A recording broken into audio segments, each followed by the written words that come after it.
Laba bersih yang ideal untuk bisnis fashion itu berapa persen sih? Kalian udah tahu belum? Nah, kalau belum tahu, simak video ini sampai selesai. Tapi jangan lupa di-subscribe dulu dan dinyalain lonceng notifikasinya supaya kalau ada video terbaru dari aku, kalian bisa dapat notifnya. Oke, yuk nih pas banget buat kalian yang mungkin bergerak di bidang bisnis fashion gitu, atau lagi mau bergerak di bidang bisnis fashion. Oke, berapa sih sebenarnya idealnya gitu ya laba bersih dari sebuah bisnis fashion? Nah, itu dikategorikan menjadi 3 gitu. Yang pertama itu adalah kalian tuh reseller atau dropshipper. Kalau reseller atau dropshipper, laba bersihnya idealnya itu 5-15% gitu ya. Jadi memang tidak bisa terlalu mengambil laba banyak. Karena apa? Kalau misalnya reseller kan tidak punya brand sendiri. Biasanya kita beli satu brand gitu ya. Sama nih, aku sendiri pengalaman juga seperti itu gitu. Ketika aku ngambil brand dari luar, misalnya nih ya, katakan aku bisnis fashion hijab gitu ya, Umama ibaratnya kayak gitu. Nih aku beli gitu ya, aku cuma bisa ambil laba bersih sekitar 5-15%. Untuk ambil sampai 15% itu is not easy. Karena apa ya? Karena saingannya banyak gitu ya. Karena kan Mama tuh kan gede, jadi nanti akan disebar kemana-mana gitu. Di Surabaya aja dia punya outletnya sendiri. Memang jauh lebih murah yang aku jual dibanding di outletnya. Tapi orang ada yang kadang bertanya bahwa ini bener nggak nih dari Umama gitu. Padahal udah jelas tuh labelnya Umama, plastiknya Umama dan sebagainya gitu. Ya memang brandnya Umama gitu. Cuman memang kita dapat harga lebih murah dari Umama karena memang kita reseller. Macam itulah. Jadi kalau kita mau ngambil 15% itu agak susah. Jadi 5% karena kan kalian juga misalnya untuk reseller itu kan nggak nyetok dulu, awal-awal aku juga nggak nyetok ya, dapatnya segitu. Bisa 5% karena memang ya tadi aku bilang gitu, banyak sekali resellernya gitu ya yang jualan kadang bahkan jauh lebih murah. Karena apa? Karena mereka tidak punya karyawan. Karena mereka hanya diri mereka sendiri gitu ibaratnya. Yang kedua adalah retailer atau grosir gitu ya. Mereka tuh kayak beli, kayak misalnya kalau aku tuh sekarang naiknya ada ke grosir dan retailer. Jadi aku beli nih dari satu brand gitu, misalnya Zara ataupun Umama gitu ya. Itu ya 1 bal, 2 bal, 3 bal gitu ya.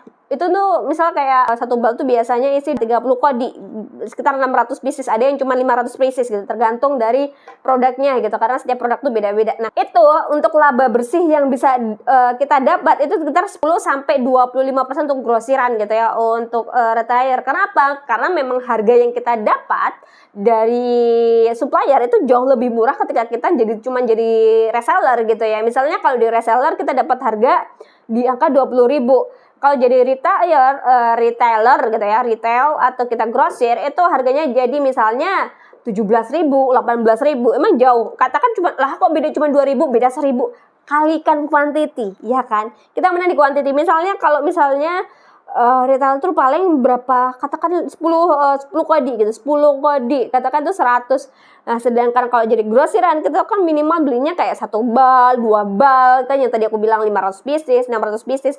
2.000 kalikan 600 aja udah 1,2 gitu. Kalikan 500 aja udah 1 juta gitu kan. Ya memang untuk harga bijiannya jadinya tidak terlalu gede, tapi kalau misalnya kita kalikan dengan jumlah yang kita beli, akhirnya jadi akan jauh lebih murah gitu ya, dan murahnya gede. Nah, dari situ kan kita bisa jual lebih murah, jual sama misalnya retailer sama yang tadi reseller, tapi laba kita kan jadi bertambah. Makanya laba bersih ideal dari grosiran tuh 15-25%. Tapi gampang apa enggak sih? Ya balik lagi bagaimana dengan strategi kalian gitu ya. Karena memang saingannya banyak nih kalau kita bersaing gitu ya dengan brand-brand lainnya gitu. Terus yang ketiga adalah yang punya brand sendiri gitu ya. Berapa sih idealnya kalau kalian punya brand sendiri itu? Idealnya itu laba bersihnya adalah 20-40%. Ya, 20-40%. Iyalah kalian yang punya produk gitu ya. Misalnya aku punya produk sendiri gitu kayak Dinef. Dinef ini memang pertama dari segi kualitas bahan aku perhatiin. Dari segi packaging aku perhatikan. Semuanya tuh jadi kayak anak sendiri gitu ya.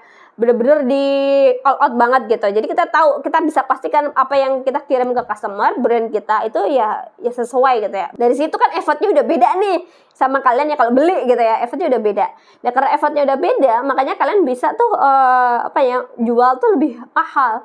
Bisa dapat 20-40% gitu ya. Kok bisa jauh lebih mahal gitu? Ya iya, karena kalian yang produksi sendiri gitu ya. Jadi bukan tangan 1, tangan 2, tangan 3. Kalian produksi sendiri, terus kalian kirimkan ke customer kalian gitu, dan tidak ada saingannya ibaratnya gitu. Mau nggak mau mungkin saingannya adalah brand lain gitu ya. Ya mungkin produknya sama, bahannya sama, tapi kan layanannya belum tentu sama, packagingnya belum tentu sama.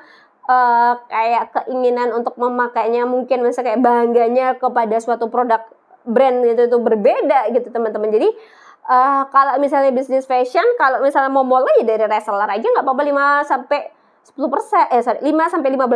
terus nanti naik bisa jadi grosiran jadi 10-25% gitu ya. Terus bisa jadi punya brand sendiri dari 20-40% untuk laba idealnya gitu teman-teman.